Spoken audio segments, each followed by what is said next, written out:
Kitchen ഡയറീസിൻ്റെ പുതിയ വീഡിയോയിലേക്ക് എല്ലാവർക്കും സ്വാഗതം. ഞാൻ ഇന്ന് വന്നിരിക്കുന്നത് ക്യാരറ്റും ഡേറ്റ്സും ഉപയോഗിച്ച് തയ്യാറാക്കിയെടുക്കാൻ കഴിയുന്ന വളരെ പഞ്ഞി പോലത്തെ ഒരു കേക്കിൻ്റെ റെസിപ്പിയുമായാണ്.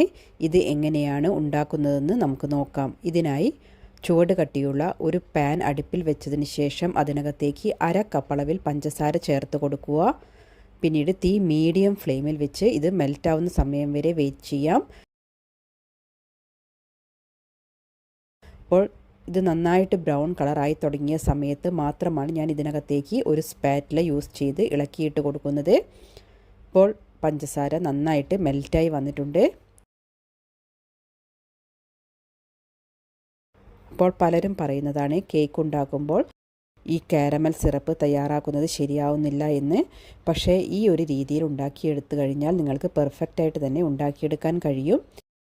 ഗ്യാസിൻ്റെ ഫ്ലെയിം ഒരു മീഡിയം ടു ലോ ഫ്ലെയിമിൽ വെച്ച് കാരമൽ തയ്യാറാക്കാൻ പ്രത്യേകം ശ്രദ്ധിക്കുക. പിന്നീട് പാനിൽ ആ പത മുഴുവനായി വരുന്ന സമയത്ത് നമുക്കിതിനകത്തേക്ക് വെള്ളം ചേർത്ത് കൊടുക്കാം. ഇപ്പോൾ നിങ്ങൾക്ക് കണ്ടാലറിയാം, ഇപ്പോൾ ഇതിന് മുകളിലായിട്ട് പത നന്നായിട്ട് വന്നിട്ടുണ്ട്. ഈ സമയത്ത് ഇതിനകത്തേക്ക് ചേർക്കാനായി അടുത്ത അടുപ്പിൽ ഞാൻ 1/2 കപ്പ് അളവിൽ വെള്ളം ചൂടാവാൻ വെച്ചിരുന്നു. ആ ചൂടുവെള്ളം ഞാൻ ഇതിനകത്തേക്ക് ചേർത്ത് കൊടുക്കുന്നുണ്ട്. അപ്പോൾ വെള്ളം ചേർക്കുന്ന സമയത്ത് അല്പം നിങ്ങൾ മാറി നിന്നിട്ട് വേണം ഇത് ചേർത്ത് കൊടുക്കാൻ. കാരണം ഇത് ചേർക്കുന്ന സമയത്ത് പെട്ടെന്ന് ഇതിൽ നിന്നും പുകയെല്ലാം പുറത്തേക്ക് വരും. അപ്പോൾ ഇത് പെട്ടെന്ന് കട്ട കെട്ടുന്നൊരവസ്ഥയുണ്ടെങ്കിൽ അത് ചൂടാവുന്ന സമയത്ത് മെൽറ്റായി വന്നുകൊള്ളും. അപ്പോൾ പിന്നീട് ഞാൻ ഇതിനകത്തേക്ക് 15 ഡേറ്റ്സ് ചെറുതാക്കി കട്ട് ചെയ്തതാണ് ഇതിനകത്തേക്ക് ചേർത്ത് കൊടുക്കുന്നത്. അപ്പോൾ ഡേറ്റ്സ് ചേർത്തതിന് ശേഷം പിന്നീട് ഗ്രേറ്റ് ചെയ്ത ക്യാരറ്റാണ് ഞാൻ ചേർത്ത് കൊടുക്കുന്നത്. അപ്പോൾ ക്യാരറ്റ് ഗ്രേറ്റ് ചെയ്തത് 1/2 കപ്പ് അളവിലാണ് ഞാൻ ഇതിനകത്തേക്ക് ചേർത്ത് കൊടുത്തിരിക്കുന്നത്. അപ്പോൾ ഇതുകൂടെ ചേർത്തതിന് ശേഷം നന്നായിട്ടൊന്ന് മിക്സ് ചെയ്തതിന് ശേഷം അതിലെ വെള്ളം ഒന്ന് ചെറുതായിട്ട് വലിയുന്ന വിധത്തിൽ ആയതിനു ശേഷം നമുക്കിവിടെ ഫ്ലെയിം ഓഫ് ചെയ്യാവുന്നതാണ്. അപ്പോൾ ഈ ഒരു സമയത്ത് ഇതൊന്ന് ഇളക്കിയതിന് ശേഷം പിന്നീട് ഞാൻ ഫ്ലെയിം ഇവിടെ ഓഫ് ചെയ്ത് ഇത് തണിയാനായി ഇവിടെ മാറ്റി വെക്കുന്നുണ്ട്. ഉണങ്ങിയ ഒരു ബൗളിനകത്തേക്ക് നമുക്ക് 1/2 കപ്പ് അളവിൽ മൈദ ചേർത്ത് കൊടുക്കാം. പിന്നീട് ഇതിനകത്തേക്ക് 1 ടീസ്പൂൺ അളവിൽ ബേക്കിംഗ് പൗഡറും 1/4 ടീസ്പൂൺ അളവിൽ ബേക്കിംഗ് സോഡയും 1/4 ടീസ്പൂൺ അളവിൽ ഉപ്പും 1/2 ടീസ്പൂൺ അളവിൽ കറുകപ്പട്ട പൊടിച്ചതും ചേർത്ത് കൊടുക്കുന്നുണ്ട്. അതിനുശേഷം നന്നായിട്ടൊന്ന് മിക്സ് ചെയ്തെടുക്കാം. നിങ്ങൾക്ക് ഇത് ഒരു 3 തവണ സീവ് ചെയ്തും എടുക്കാവുന്നതാണ്. പിന്നീട് മിക്സിയുടെ ജാറിനകത്തേക്ക് 3 മുട്ട പൊട്ടിച്ച് ചേർക്കുക. റൂം ടെമ്പറേച്ചറിലുള്ള മുട്ട എടുക്കാൻ പ്രത്യേകം ശ്രദ്ധിക്കുക. പിന്നീട് ഇതിനകത്തേക്ക് 1/4 കപ്പ് അളവിൽ ബ്രൗൺ ഷുഗറാണ് ചേർത്ത് കൊടുക്കുന്നത്. ഇതിവിടെ പൊടിച്ച പഞ്ചസാരയാണ് ഞാൻ എടുത്തിരിക്കുന്നത്. ഇത് നന്നായിട്ട് ഒരു 2 മിനിറ്റ് സമയമെങ്കിലും ബ്ലെൻഡ് ചെയ്തെടുക്കുക. അതിനുശേഷം ഇതിനകത്തേക്ക് 1/2 കപ്പ് അളവിൽ ഓയിലാണ് ചേർത്ത് കൊടുക്കുന്നത്. 2 ടീസ്പൂൺ വാനില എസൻസും കൂടെ ചേർത്ത് ഒന്നുകൂടെ ബ്ലെൻഡ് ചെയ്തെടുക്കുക. ഓയിൽ ചേർത്ത് അധിക സമയം ബ്ലെൻഡ് ചെയ്യേണ്ട ആവശ്യമില്ല. പിന്നീട് നമുക്കിത് ബൗളിലേക്ക് ചേർക്കാം. പിന്നീട് ഇതിനകത്തേക്ക് നമ്മൾ നേരത്തെ എടുത്തു വെച്ചിരിക്കുന്ന ഡ്രൈ ഇൻഗ്രീഡിയൻസ് കുറേശ്ശെയായി ചേർത്ത് കൊടുത്ത് നന്നായിട്ട് തന്നെ ആ കട്ട് ആൻഡ് ഫോൾഡ് മെത്തേഡിൽ നന്നായിട്ട് തന്നെ ഫോൾഡ് ചെയ്തെടുക്കുക.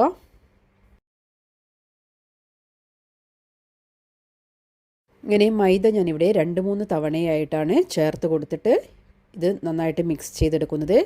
അപ്പോൾ ഇത് മിക്സ് ചെയ്യുന്ന സമയത്ത് തന്നെ ഞാൻ ഓവൻ പ്രീഹീറ്റ് ചെയ്യാൻ വേണ്ടി ഓൺ ചെയ്ത് വെച്ചിട്ടുണ്ട്. 180 ഡിഗ്രി സെൽഷ്യസിൽ 10 മിനിറ്റാണ് ഞാൻ പ്രീഹീറ്റ് ചെയ്യാൻ വേണ്ടി ഓൺ ചെയ്ത് വെച്ചിരിക്കുന്നത്. അപ്പോൾ ഇത് നന്നായിട്ട് മിക്സായി കിട്ടിയിട്ടുണ്ട്. ഈ സമയത്ത് നമ്മൾ നേരത്തെ കാരമൽ ചെയ്ത് വെച്ചിരിക്കുന്ന സിറപ്പും പിന്നെ ഡേറ്റ്സും എല്ലാം കൂടി അടങ്ങിയ മിക്സ് ഇതിനകത്തേക്ക് ചേർത്ത് കൊടുക്കാം. അപ്പോൾ ചൂട് നന്നായി ആറിയതിന് ശേഷം മാത്രമേ ഇത് ഇതിനകത്തേക്ക് ചേർത്ത് കൊടുക്കാൻ പാടുള്ളൂ. അപ്പോൾ ഇത് നന്നായിട്ട് ഇതിനകത്തേക്ക് ചേർത്തതിന് ശേഷം പിന്നീട് നന്നായിട്ട് തന്നെ നമുക്കിതൊന്ന് മിക്സ് ചെയ്തെടുക്കാം. പിന്നീട് 1/4 കപ്പ് അളവിൽ അണ്ടിപ്പരിപ്പ് ചെറുതാക്കി കട്ട് ചെയ്തത് ഇതിനകത്തേക്ക് ചേർത്ത് കൊടുക്കുന്നുണ്ട്. നിങ്ങൾക്ക് ഇഷ്ടമുള്ള നട്ട്സ് ഏത് വേണമെങ്കിൽ ചേർത്ത് കൊടുക്കാവുന്നതാണ്. അപ്പോൾ ഇവ ചേർത്ത ശേഷം നന്നായിട്ട് ഒന്നുകൂടെ മിക്സ് ചെയ്തതിന് ശേഷം നമുക്കിത് കേക്ക് ടിന്നിലേക്ക് ചേർത്ത് കൊടുക്കാം. ഞാൻ നേരത്തെ തന്നെ കേക്ക് ടിൻ ഇവിടെ തയ്യാറാക്കി വെച്ചിട്ടുണ്ട്. അപ്പോൾ കേക്ക് ടിന്നിലേക്ക് കുറച്ച് ബട്ടർ തടവിയ ശേഷം ബട്ടർ പേപ്പർ കട്ട് ചെയ്ത് വെച്ചിരിക്കുകയാണ്. നിങ്ങളുടെ കയ്യിൽ ബട്ടർ പേപ്പർ ഇല്ല എങ്കിൽ നിങ്ങൾക്ക് കുറച്ച് ഓയിൽ തടവിയതിന് ശേഷം ഒന്ന് മൈദ ഡസ്റ്റ് ചെയ്തെടുത്താലും മതി. അപ്പോൾ ഇതിനകത്തേക്ക് ചേർത്ത ശേഷം നമുക്കിതൊന്ന് ടാപ്പ് ചെയ്തെടുക്കാം. അല്ലെങ്കിൽ നിങ്ങൾക്ക് ഒരു സ്ക്യൂവർ ഉപയോഗിച്ചിട്ട് നന്നായിട്ടൊന്ന് വരഞ്ഞു കൊടുത്താലും മതി. അതിലെ ആ എയർ ബബിൾസ് എല്ലാം ഒന്ന് പോയി കിട്ടുന്നതിന് വേണ്ടിയിട്ടാണ് നമ്മൾ ഇങ്ങനെ ചെയ്യുന്നത്.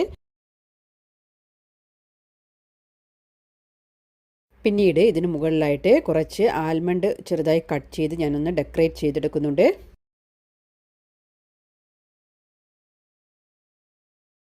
പിന്നീട് നമുക്കിത് ഓവനിലേക്ക് വെച്ച് കൊടുക്കാം.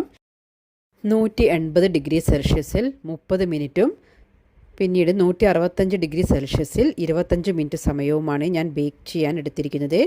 അപ്പോൾ ഈ ഒരു സമയം കൊണ്ട് എൻ്റെ കേക്ക് ആവശ്യത്തിന് ബേക്കായി കിട്ടിയിട്ടുണ്ട്. ഇത് ഞാനിവിടെ പുറത്തെടുത്തിട്ടുണ്ട്. നിങ്ങൾക്കൊരു സ്ക്യൂവർ വെച്ച് കുത്തി നോക്കിയതിന് ശേഷം ക്ലീനായി കിട്ടുന്നുണ്ടോ എന്നെല്ലാം ചെക്ക് ചെയ്ത് നോക്കിയതിന് ശേഷം ഓവനിൽ നിന്ന് മാറ്റാവുന്നതാണ്.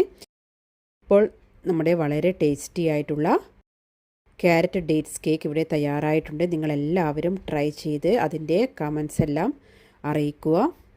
അപ്പോൾ ഇനിയും ഒരുപാട് വീഡിയോസായി വരുന്നത് വരെ കാത്തിരിക്കുക. Thank you for watching.